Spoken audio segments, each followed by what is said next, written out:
Alright, so after watching my classmates' videos and reading the chapters and the just overall information that's within this model, I'd say that our thoughts meshed well together. Something that I kind of just left off when I was talking about my previous video was essentially I went on to talk about within reach, which essentially is just talking about how the Republicans used their time to question whether the bill would actually reduce healthcare costs to Americans. So then down here it says, on December 24th, 2009, Christmas Eve morning, the Senate convened a vote for the Patient Protection and Affordable Care Act.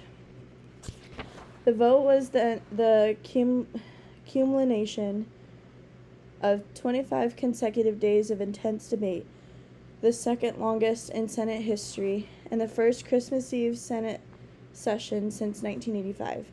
Before the vote, Senate Majority Leader Reid asserted, "Opponents of this bill have used every trick in the book to delay this day, and yet here we are, minutes away from doing what many have tried, but none has ever achieved.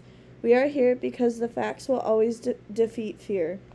And though one might slow the speed of process, its force cannot be stopped."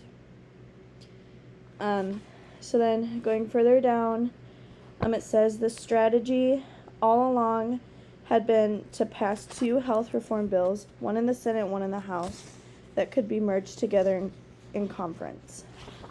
And then it goes to talk about finalizing and passing the policy, maneuvering the final aspect of the political determinants of health.